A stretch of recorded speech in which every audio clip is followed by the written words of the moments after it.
السلام عليكم ورحمة الله وبركاته. ازيكم يا حبايبي؟ عاملين ايه؟ يا رب تكونوا بخير. بصوا بقى، هنعمل بقى حاجة سريعة النهاردة كده. سلطة الزبادي، من السلطات الحلوة جدا، وبترطب على القلب كده، وجميلة جدا بصراحة وتبقى بصوا يعني روعة بصراحة جنب اي اكل. والسلطة دي بقى بصراحة يعني مفروض تتعمل كل يوم في الصيف، لان السلطة دي من السلطات الجامدة زي ما انتم ما شايفين كده. طبعا يعني مش قادرة اوصف لكم طعمها. ويا جماعة اللي بيعمل دايت يعملها بزبادي لايت. تمام.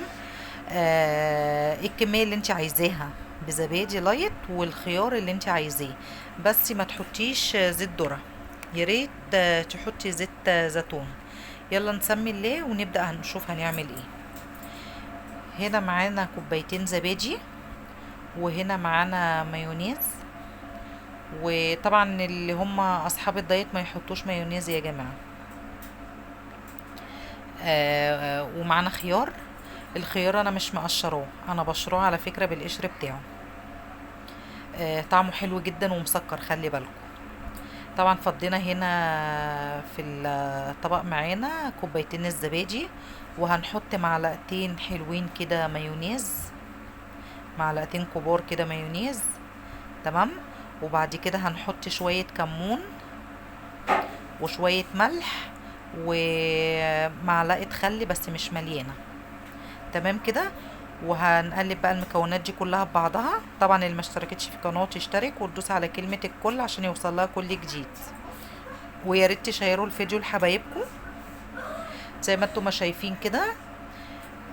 قلبنا المكونات كلها ببعضها، وهنجيب فص توم واحد بس وهنهرسه. وبعد ما هنهرس التوم، ماشي، هنقلب برضو المكونات دي كلها ببعضها. وبعد كده هنحط الخيار.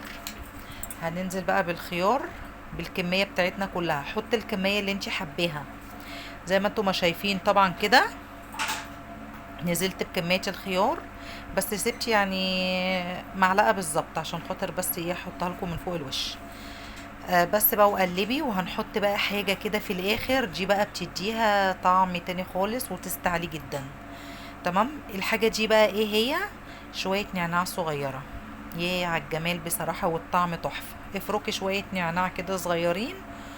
ودي كانت وصفة اليوم بتاعتنا طبعا. وما تنسونيش بقى في لايك قمر زيكم كده.